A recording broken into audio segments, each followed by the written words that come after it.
This video brought to you in part by these fantastic sponsors. Hey guys, what is up and welcome to the channel. I am the Shotgun Shogun, and as you can see, we are in our new studio, which is actually just my spare bedroom. And it's about time that me and camera guy Ryan get to unboxing some of this mountain of figures that we have. And of course, the first one that I decided was the School Tamamo no Mai. And this one has actually been sitting in my collection for quite a while now, and I've been wanting to unbox it, and today is the perfect opportunity. Now, this is going to be a little bit of a new format. If you've watched my other unboxings, you know that I spend like 30 minutes going through everything, talking about the box, the plastic, the keys, the struggling with getting all of that stuff open. But what I'm going to do is I'm going to kind of work backwards. So I've already opened it, I've already looked at it.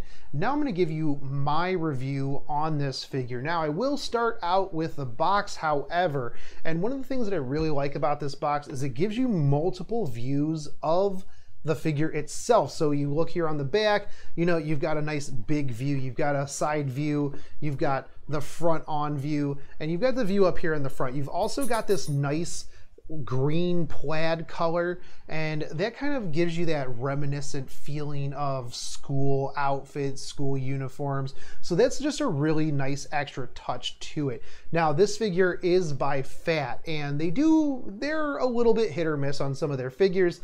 This one was definitely a hit. Now this one will run you about 180 to 200 online from what I have seen, the research that I did on this a little bit yesterday. However, if you're going to find this at an anime convention, you are going to be looking at around like 2 to 225, probably minimum, because this one has pretty much been out of stock for quite a while now. You're going to have a hard time finding this at any sort of big box vendor. So if you are looking to get it, you'd probably want to get it now because it's going to just eventually go up in price. Now this is the figure in all of its glory right here, and me and camera guy Ryan decided that it's probably, instead of doing it this way where you would have an angled base, you probably want to do it this way, so you get that nice little bit of like side eye looking at you like, ooh, hey, Master's back.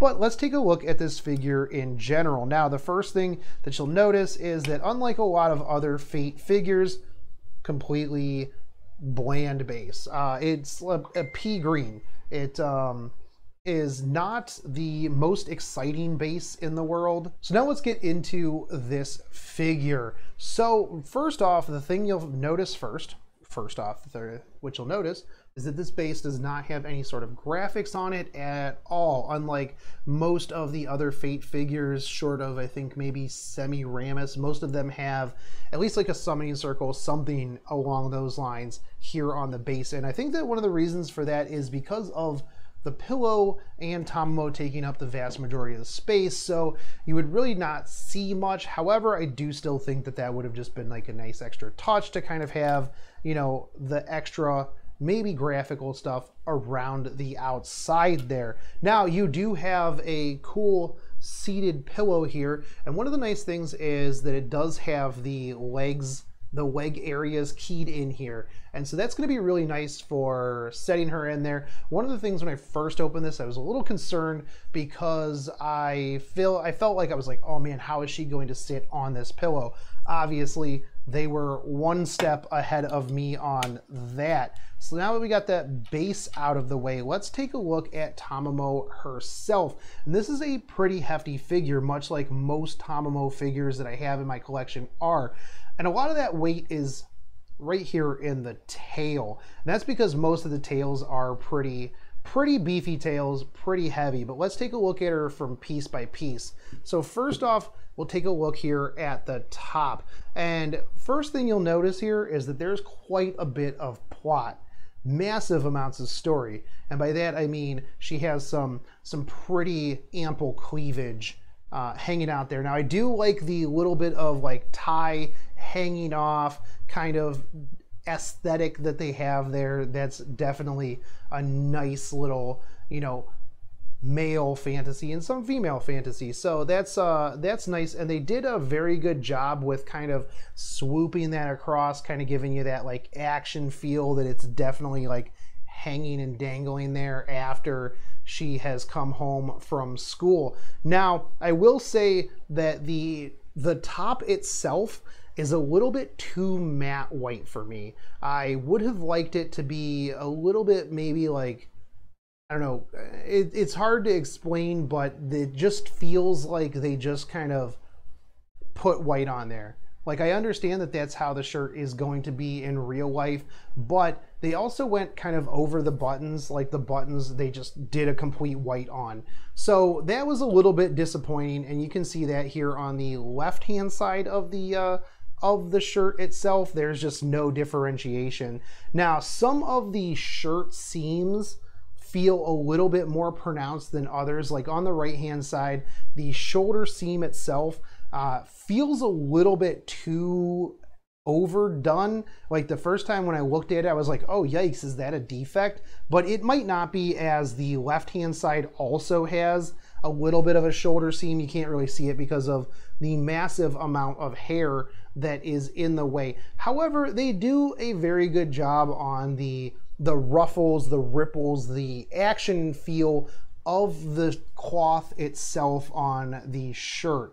Not only that, but chances are you're probably not paying too much attention to the paint job on the shirt with all of those distractions. Now, on the ears, very typical paint gradient of most Tamamo ears. They're usually pretty well. I actually think that a lot of the times they just kind of use the same ears on like every figure, which I mean would work because, you know, they're the same ears, but they do have like a nice little like sweeping off to the side feel, even with the way that they are. So it kind of goes off a little bit, which is like a nice little bit there. Now the hair itself is very pink at the very top, and then it kind of goes down to like a translucent pink near the bottom, and I always really like that. That's a really neat effect that they put in hair, is like that translucentness at the end. Not sure why I dig that, I just do. The eyes are pretty good, and one of the things I liked about this when I first noticed was that the lips themselves have a little bit of a sheen to them, with the rest of the face being a little bit more matte. So it almost looks like she's got kind of like some lip gloss on, something along those lines, to really pronounce that little bit of lip that she has and kind of draw your eye down to it. Now, the bow on the back of her hair is super adorable. I really like it. The black bow in the rest of her outfit, like especially the top, is a very nice popping aspect that kind of just goes, oh wow, in a sea of pink hair I have this like nice big black bow, and that just kind of adds a little bit of color, like a splash of extra to the top that it kind of sets things apart a little bit. Plus, you know, definitely got the cute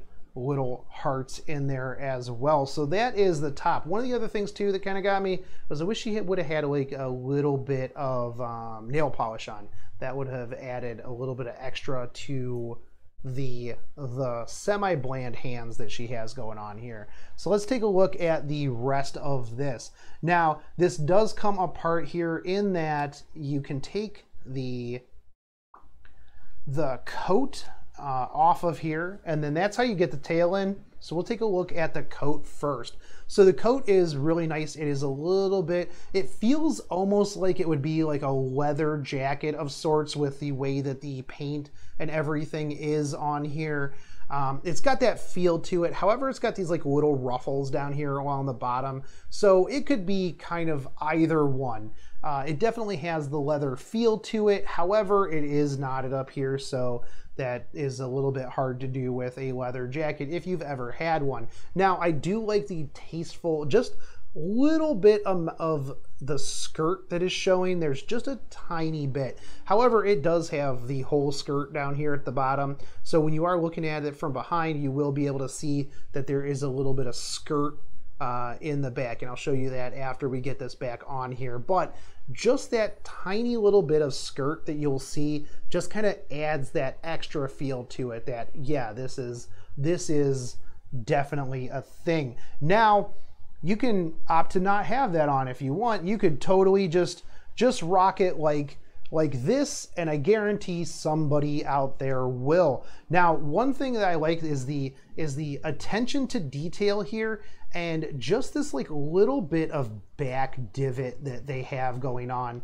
Not only that, but if you look up here on the front as well, you'll see that they even sculpted her belly button, even though you're really not going to ever see that. And that is just like some extra stuff, because once you put the jacket on, you're not going to be able to see that. So having that extra little bit of detail there just goes the extra mile. Now, not only that, but if you take a look here at the sides of the underwear, you will see that there is a little bit of like sculpted ripple in that as well from her like kind of bending over. Now, one thing that I did notice too is that because you are taking this part, the jacket, on and off, you are going to get a little bit of paint transfer onto the underwear. So I've only taken this off and put it on one time, and I already have like a little bit of paint transfer onto there. But again, it's one of those things where it's like you're not really gonna see it too often, but it's, you know, it is kind of a blemish on the figure, as well as, you know, the paint. Obviously the tail doesn't seem to want to fit in here correctly, because I put some serious business force on this, and it still sits a little bit away from the back side, so that's a little bit of a downside as well. But let me take a look at this right here, this booty, and this is going to be hidden pretty much by this tail. But again, this is one of those things where they went that extra mile to very nicely sculpt this butt crack. Like they did some serious sculpting business on this behind. They've got the little bit of extra booty meat that is kind of like hanging out here on the side.